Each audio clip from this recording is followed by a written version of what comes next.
Hey guys, Jack here. Welcome back to the channel. Hope you're doing well. Now, I'm sure you guys have heard of smartwatches like this, the Apple Watch Series 7 or the Samsung Galaxy Watch 4. But a smartwatch you may not have heard of is this, the TicWatch Pro 3 Ultra. It's from a company called Mobvoi, who make a couple of different Android Wear watches. This one runs for £290 or $300 in the US. And you can find it for slightly cheaper sometimes on places like Amazon. So there will be a link in the description down below if you want to check it out.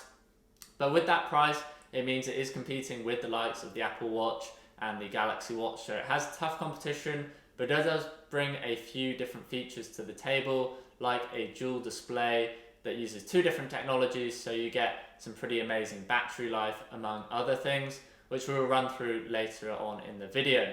But before we get any further, just to let you know, this watch was provided to me by Mobvoi, but they don't have any input into the video. This is all my own thoughts and review after wearing the watch for a couple of weeks. So with that out of the way, let's go ahead and unbox it, take a look around the watch before getting into the review portion of the video.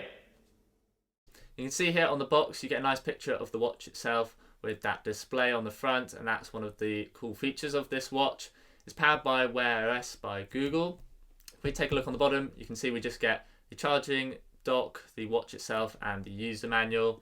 On the back, it's got all the key specs. We'll be going through this later, but the one that stands out to me is definitely the dual display. So that is the cool thing with this watch. It's got two different displays. It's got that AMOLED display. When you're looking at it, it's got nice, rich, deep colors. And then safe battery. You can see here, you get up to 45 days in essential mode.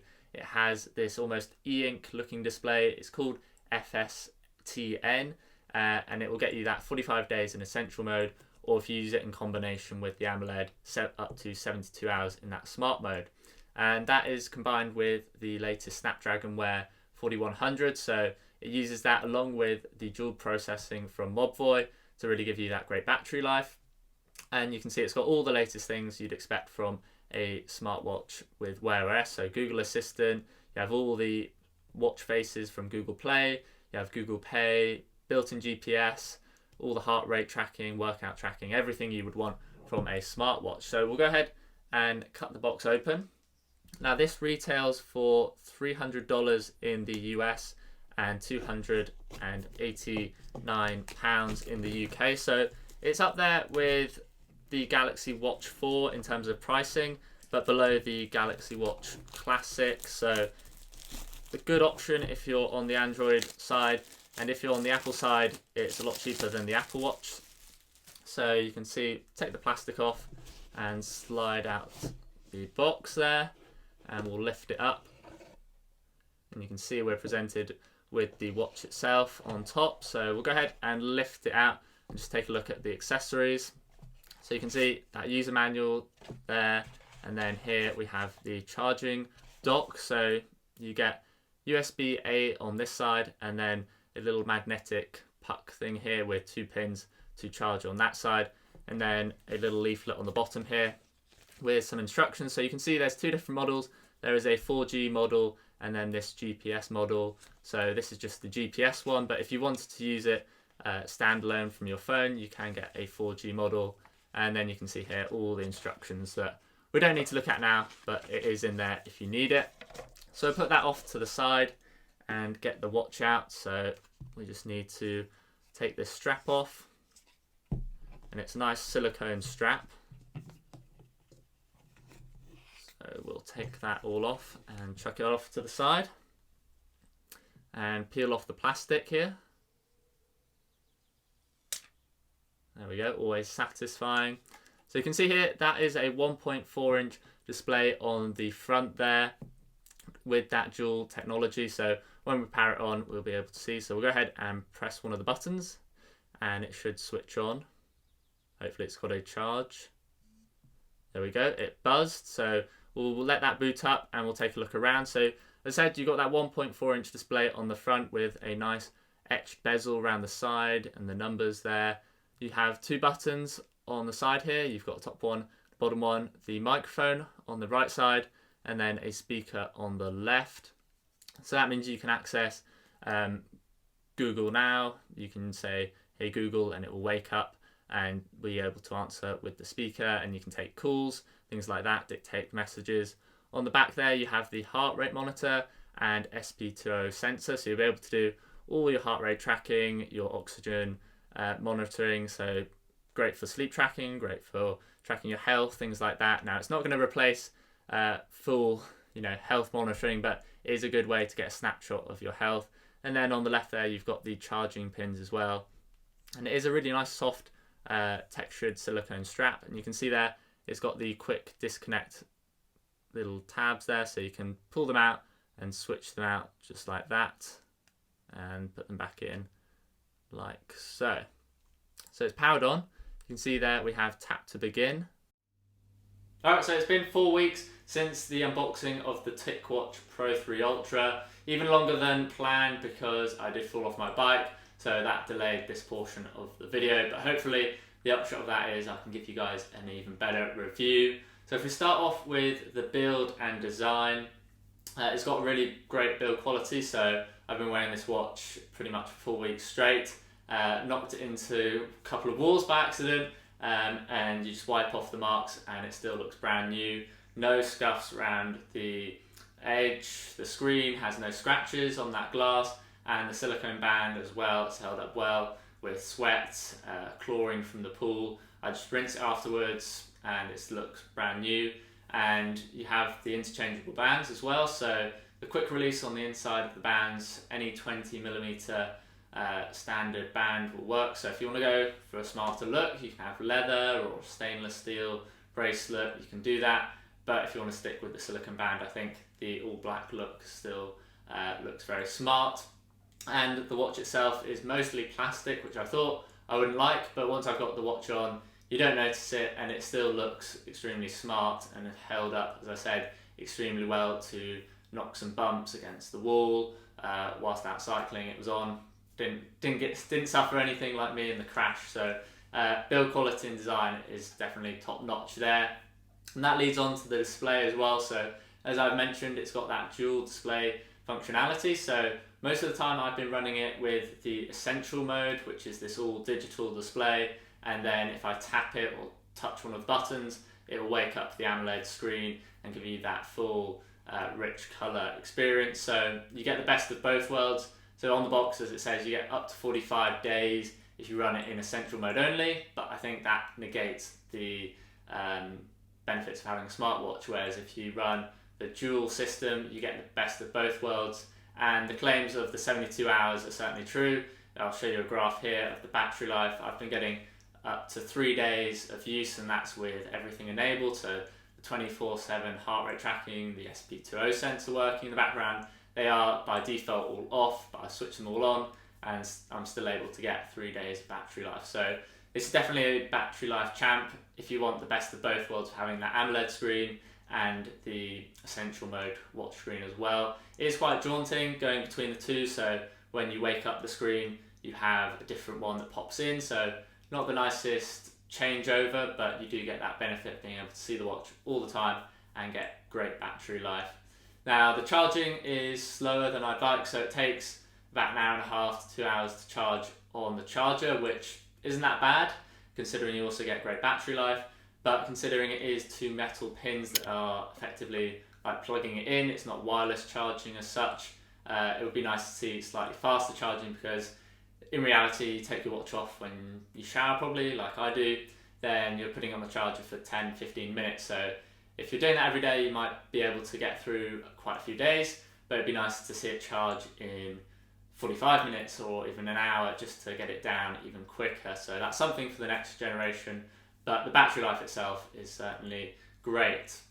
Now in terms of the health tracking, obviously a smartwatch is a big benefit of a smartwatch, being able to track all your data. So as I said, it's got heart rate tracking, SpO2, sleep tracking, it's got all the features you would want. It doesn't have ECG or anything like that, but from using the Apple Watch, you use that once when you get the watch, and then I pretty much forget about using it. So it's actually the 24/7 ones that are useful, and it does that great. You can see it all in the app, nicely displayed, and you can export that out across to HealthKit or Google Fit. So I've been using this with an iPhone, which means I can export it to health kit and get that data in that app as well and integrate with Strava and things like that. Now, there is a slight disjointness between the TicWatch apps and the Google Fit apps. So if you use some of the Google Fit apps, you won't get the 24-hour heart rate tracking or SpO2 sensor. So there's a bit of disjointedness between the two. So I'd recommend, if you are going to get this watch, use the TicWatch apps and health tracking. That way you can track your SpO2 and your heart rate throughout the day. And the app's actually pretty nice. You just download it, sign up, and you can see all your data there. And the same goes for any activities that you track. So I've actually recorded quite a few activities, and we'll go outside to check on one of the walks I did. Right, so we're out here with Wilfred on a walk, lots of greenery to be seen. If we take a look at the TicWatch, you can see here I've got an activity running. So this is on the always on display here. You can see at the top we still have the time, so 2:50. In the center there in big writing we have the time of the activity, so about 13.5 minutes. Then we have the distance, the heart rate, then it scrolls through on the bottom left there, so you can see calories, and just above it we have the pace, which at the moment is 0 as I'm obviously not moving. If we go ahead and just wake it up, use my other hand, you can see there, that's what it looks like with the screen on. So again, duration at the top, pace and speed, and then distance there at the bottom with auto pause. And this is using the phone's GPS. So if you carry your phone with you, it will use the GPS from the phone. If you don't have your phone, it has the built-in GPS with 5 different technologies. So even in tree cover like this, you should get good signal. But you can see it's all working. It works very well for activity tracking, such as walking, running, and indoor activities as well, such as weightlifting, although the heart rate usually on these wrist-based monitors isn't as good for strength training, but will still work. But it's a very good activity tracker, especially out here on a nice walk in the rain. All right, so I've just finished up the walk, and you can just about see here in my shadow, I'm trying to let you see the screen there, but you can see the stats it displays at the end. So you have your time, distance, you have your VO2 max, which is apparently only 13, but maybe that's because it wasn't at that strenuous activity. You can see calories burned, your speed, pace, all of that data there, steps total. So it has all the things you'd want to see from a smartwatch, including elevation and things like that. So nice, good overview there that you get from the TicWatch. So hopefully that gives you an idea of what the activity tracking looks like with the interface and what it looks like when you save it. And as I said, you can even view it on the phone afterwards, and with the Mobvoi app you can export that to things like Health Kit on iPhones or Google Fit on Android. So great health tracking, great activity tracking, and the upshot is as well, you can use third-party apps. So obviously it's running Android Wear. You can download things like Strava, and unlike on my Apple Watch where it doesn't record the heart rate for some reason, on the Pro 3 it worked just fine. I was able to record the GPS, the heart rate, and upload to Strava just fine. So third-party apps work great as well if you have something like a Strava account. So overall, the watch is very good. There are a few nitpicks that may be to do with iOS. So notifications come through just fine. So I get a overview if it's from Nest, if it's a text message.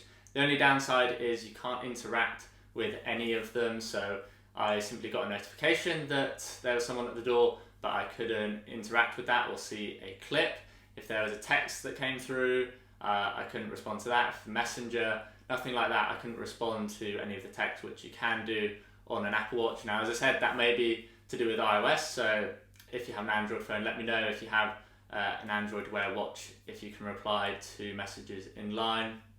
But outside of that, things like Google Pay work just fine, which I was surprised about considering I'm using an iPhone. But that is a great thing because you want to leave your phone at home, take your watch just on your wrist, and you can pay for things just by pulling down and then activating Google Pay. So very happy to see a function like that is all working. Overall, the watch is very reliable, great battery life. The activity tracking is definitely up there with the rest of them without getting all of the extra stuff that you don't use. So things like Samsung body composition, ECG that's on other watches, things that you don't use or you use once and then you don't use them again. It's the 24/7 stuff, as I said before, that is more interesting, where you can view it back over time, see any trends, things like that. In terms of who this watch is for, I think it works well for both iPhone and Android users. So unlike most people that say only an Apple Watch if you've got an iPhone, I think there is a place for this watch. So if you like the round display, if you like great battery life, and you just want to get some health tracking and just see a glimpse of notifications without having to interact with them on the watch, then this is a great option for iPhones. Same with Android, it's great there. The only thing is, if you do have perhaps a sport or passion like that, then you may look at another watch, because things like the Garmin, the Sunto, Wahoo, they're more dedicated towards sports and activity tracking. Whilst this does all of that, I think those watches integrate better with their own apps, so Garmin Connect and then Strava, things like that. You can get more data, but if you're just going to be doing the odd run and walk, then this is great for that activity tracking. And as I said, as a smartwatch, it's a great option. So if you're looking to get your first smartwatch, or you're coming from an older one, then definitely take a look at the Mobvoi TicWatch Pro 3 Ultra. Definitely a great buy. As I said, links down below in the description. If you guys have any questions, do post a comment down below and I'll get back to you as soon as possible. If you enjoyed this video, please do hit that like button down below as well. And if you're new to the channel, get subscribed over there on the left for upcoming videos. Thanks for watching, guys, and I'll see you in the next one.